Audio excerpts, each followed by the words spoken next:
आप सभी को स्वागत है सुनील स्टडी सेंटर में।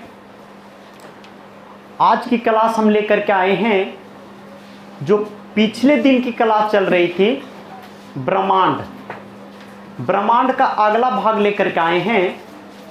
ब्रह्मांड के तीसरा भाग में क्या क्या चीज़ पढ़ना है उसके बारे में मैं पहले जानकारी दे देता हूँ। प्राकृतिक उपग्रह, कृत्रिम उपग्रह, नक्षत्र जगह नक्षत्र बोलते हैं, निहारिका, इसके बाद में सूर्योच्च, उपसौर, विषुव, भूम्योच्च और पेरेजी क्या है। तो आज इतने 10 प्रश्नों का अध्ययन आज हम लोग करेंगे। तो क्लास स्टार्ट कर रहे हैं। पहला प्रश्न है मेरे पास, प्राकृतिक उपग्रह क्या है। प्राकृतिक उपग्रह क्या है? Natural satellite. नेचुरल सैटेलाइट क्या है? प्राकृतिक उपग्रह क्या है? नेचुरल सैटेलाइट क्या है? तो ध्यान देंगे, सौरमंडल के जितने भी उपग्रह हैं, सौरमंडल के जितने भी उपग्रह हैं सभी प्राकृतिक उपग्रह हैं। सभी क्या हैं? प्राकृतिक उपग्रह हैं। सौरमंडल के जितने भी उपग्रह हैं, जितने भी सैटेलाइट हैं, सब प्राकृतिक उपग्रह हैं, सब नेचुरल सैटेलाइट हैं। क्योंकि इनकी रचना मनुष्य ने नहीं की। क्योंकि इनकी रचना मनुष्य ने नहीं किया, इनको मनुष्य ने नहीं बनाया है। तो जिसको मनुष्य ने नहीं बनाया वह प्राकृतिक हो गया, और जिसे मनुष्य ने बनाया वो आर्टिफिशियल हो गया। क्या हो गया? कृत्रिम उपग्रह, आर्टिफिशियल सैटेलाइट हो गया। तो यहां पर देखेंगे प्राकृतिक उपग्रह क्या है। तो सौरमंडल के जितने भी उपग्रह हैं सभी प्राकृतिक उपग्रह हैं। सौरमंडल के, है ना, सौरमंडल के जितने भी उपग्रह हैं सभी प्राकृतिक उपग्रह हैं। इनकी रचना, क्योंकि इनकी रचना मनुष्य ने नहीं किया बल्कि प्रकृति ने की है। जैसे पृथ्वी का एक उपग्रह चंद्रमा, है ना, इसके बाद फीमोस और डीमोस, ये भी उपग्रह हैं। आगे चलते हैं, कृत्रिम उपग्रह, आर्टिफिशियल सैटेलाइट क्या है? आर्टिफिशियल सैटेलाइट क्या है? कृत्रिम। तो कृत्रिम का अर्थ होता है जिसे भगवान ने नहीं बनाया, जिसे प्रकृति ने नहीं बनाया उसे कृत्रिम करते हैं। कृत्रिम का अर्थ होता है जिसे मानव ने बनाया। जिसे किसने बनाया? मानव ने, बनावटी हो, जो क्या हो? बनावटी हो, है ना। तो कृत्रिम उपग्रह यानी आर्टिफिशियल सैटेलाइट क्या है? आर्टिफिशियल सैटेलाइट क्या है? तो मानव निर्मित उपग्रह जिसे खास उद्देश्यों की पूर्ति के लिए, मानव निर्मित उपग्रह जिसे खास उद्देश्यों की पूर्ति के लिए अंतरिक्ष में भेजा जाता है। कहाँ भेजा जाता है? अंतरिक्ष में। अंतरिक्ष में भेजा जाता है, उसे कृत्रिम उपग्रह कहते हैं, या वे कृत्रिम उपग्रह कहलाते हैं, आर्टिफिशियल सैटेलाइट कहलाते हैं। समझ में आ गए? दिक्कत है? एक बार फिर से इसको हम अध्ययन करते हैं। कृत्रिम उपग्रह क्या है? आर्टिफिशियल सैटेलाइट क्या है? तो मानव निर्मित उपग्रह, मानव निर्मित यानी जिसे मनुष्य ने बनाया। मानव निर्मित करता जिसे मनुष्य ने निर्माण किया। तो मानव निर्मित उपग्रह जिसे खास उद्देश्यों की पूर्ति के लिए अंतरिक्ष में भेजा जाता है कृत्रिम उपग्रह कहलाता है। कृत्रिम उपग्रह कहलाता है। आगे नक्षत्र, है ना, स्टार ग्रुप। नक्षत्र क्या है? नक्षत्र क्या है? स्टार ग्रुप नक्षत्र क्या है?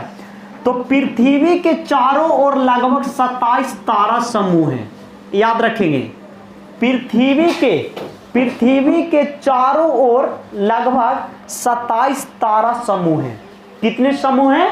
27, जो रात्रि को आकाश में दिखाई पड़ते हैं। चंद्रमा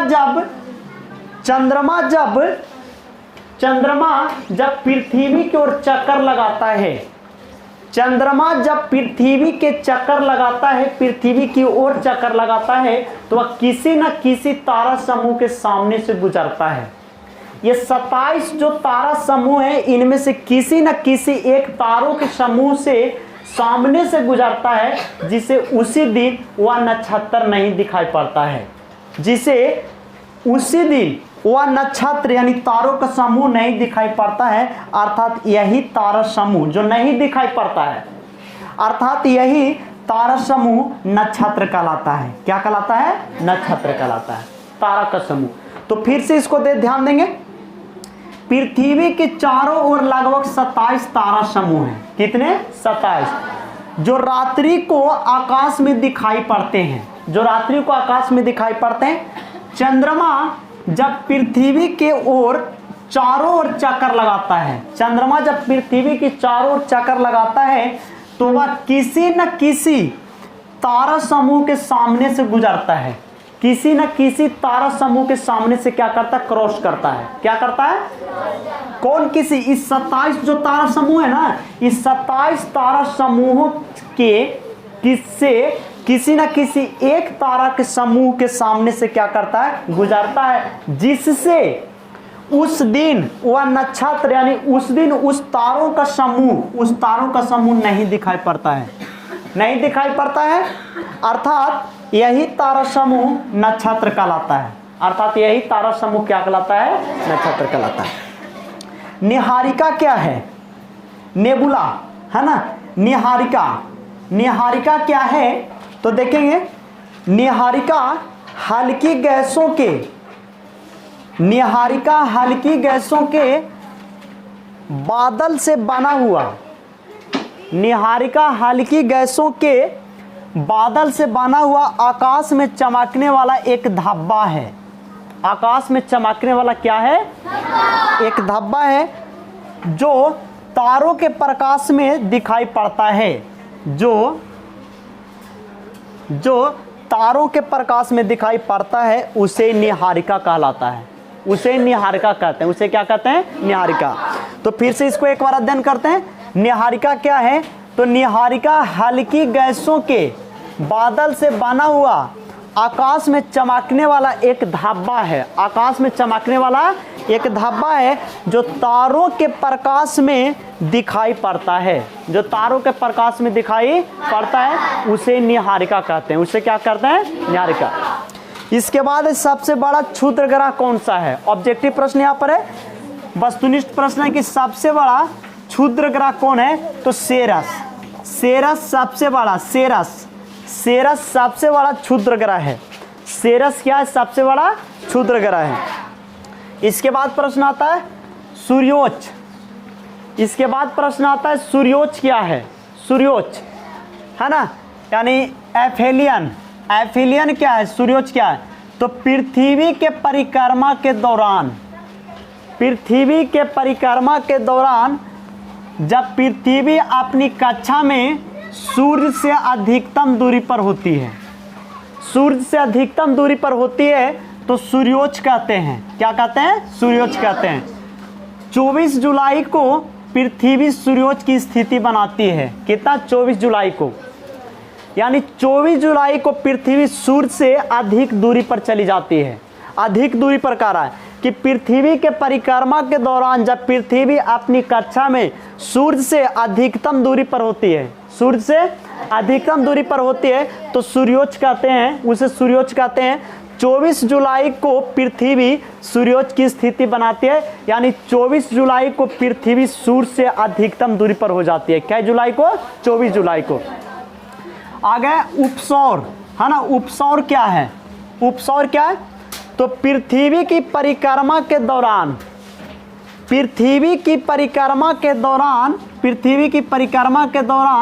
जब पृथ्वी अपनी कक्षा में सूर्य से न्यूनतम दूरी पर होती है, सूर्य से न्यूनतम दूरी पर, नजदीकी दूरी पर होती है, तो इन्हें उपसौर कहते हैं। इन्हें क्या कहते हैं? उपसौर कहते हैं। 3 जनवरी को पृथ्वी उपसौर की स्थिति बनाती है। क्या जनवरी को? 3 जनवरी को। तो ध्यान देंगे कि उपसौर क्या है? तो पृथ्वी की परिक्रमा के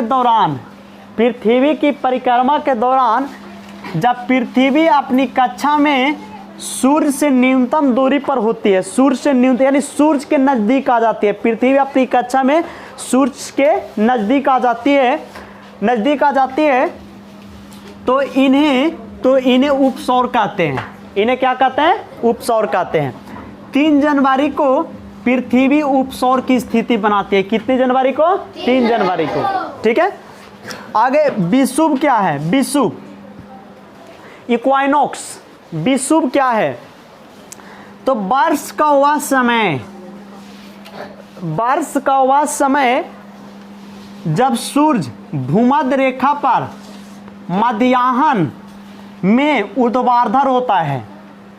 वर्ष का वह समय जब सूर्य भूमध्य रेखा पर मध्याह्न में ऊर्ध्वाधर होता है और पृथ्वी पर दिन और रात 12-12 घंटे के होते हैं। पृथ्वी पर दिन और रात 12-12 घंटे के होते हैं।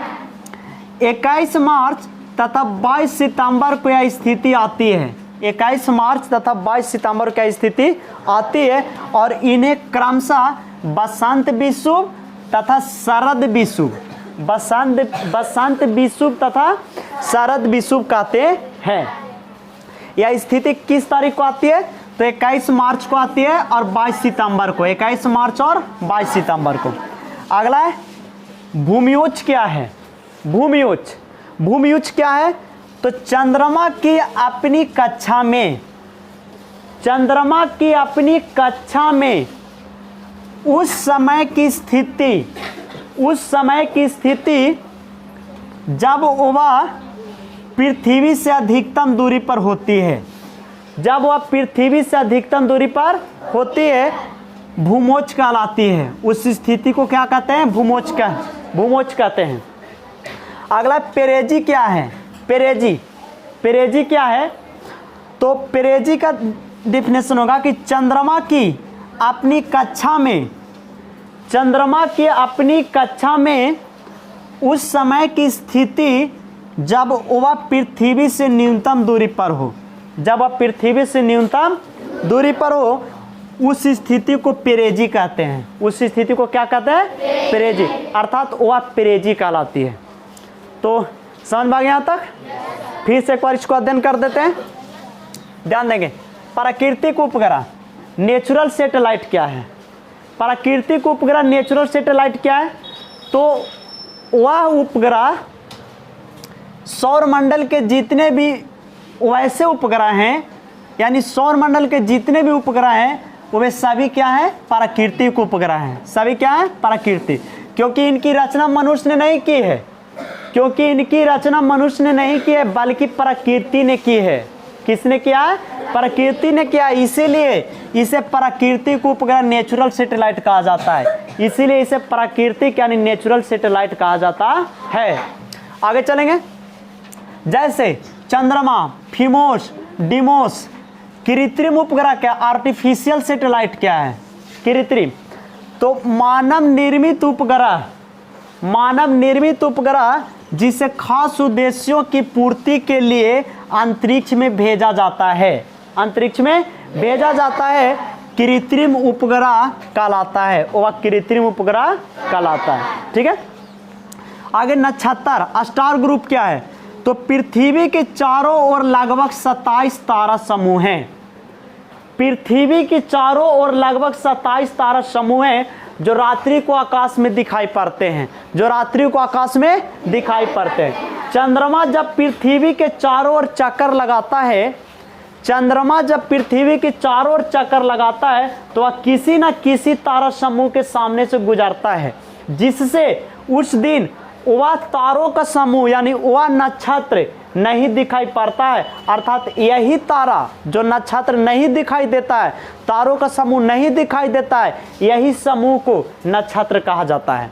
इसी समूह को क्या कहते हैं? नक्षत्र। निहारिका क्या है? तो निहारिका हल्की गैसों के बादल से बना हुआ आकाश में चमकने वाली एक धब्बा है। क्या है? धब्बा है। निहारिका हल्की गैसों के बादल से बना हुआ आकाश में चमकने वाला एक धब्बा है जो तारों के प्रकाश में दिखाई पड़ता है, अगला प्रश्न है, सबसे बड़ा क्षुद्र ग्रह कौन सा है? तो सबसे बड़ा क्षुद्र ग्रह कौन सा है? सेरस, है ना, इंपॉर्टेंट है, याद रखेंगे इनको। सबसे बड़ा क्षुद्र ग्रह कौन है? सेरस। सूर्योच्च क्या है? अपसौर जिसको कहते हैं, अपसौर। सूर्योच्च क्या है? तो पृथ्वी की परिक्रमा के दौरान जब पृथ्वी अपनी कक्षा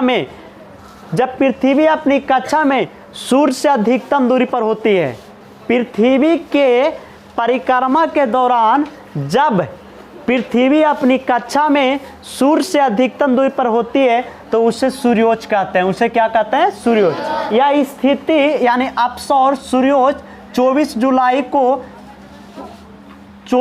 को होती है, यानी 24 जुलाई को पृथ्वी सूर्योच्च की स्थिति बनाती है। अगला है कि उपसौर क्या है? उपसौर तब पृथ्वी की परिक्रमा के दौरान जब पृथ्वी अपनी कक्षा में सूर्य से न्यूनतम दूरी पर आ जाती है, सूर्य के नजदीक आ जाती है, पृथ्वी कौन आ जाती है? पृथ्वी सूर्य से नजदीक आ जाती है तो इन्हें उपसौर कहते हैं। इन्हें क्या कहते हैं? उपसौर। यह स्थिति यानी उपसौर की स्थिति 3 जनवरी को बनती है, यानी 3 जनवरी को पृथ्वी उपसौर की स्थिति बनाती है। अगला है विषुव क्या है? तो वर्ष का वह समय जब सूर्य भूमध्य रेखा पर मध्याह्न में ऊर्ध्वाधर होता है। पृथ्वी पर दिन और रात 12-12 घंटे के होते हैं। पृथ्वी पर दिन और रात कितना 12-12 घंटे के होते हैं। 21 मार्च तथा 22 सितंबर को यह स्थिति आती है। 21 मार्च और 22 सितंबर को यह स्थिति आती है और इन्हें ही बसंत विषुव और शरद विषुव कहते हैं। अगला प्रश्न है, भूम्युच्च क्या है? भूम्युच्च तो चंद्रमा की अपनी कक्षा में उस समय की स्थिति जब वह पृथ्वी से अधिकतम दूरी पर हो भूम्युच्च कहलाती है। और पेरेजी क्या है? तो चंद्रमा की अपनी कक्षा में उस समय की स्थिति जब वह पृथ्वी से न्यूनतम दूरी पर हो, तब उसे क्या कहते हैं? पेरेजी कहते हैं। वह क्या कहलाती है? पेरेजी कहलाती है। ठीक है, समझ गए यहाँ? तो बस आज के लिए क्लास इतना ही।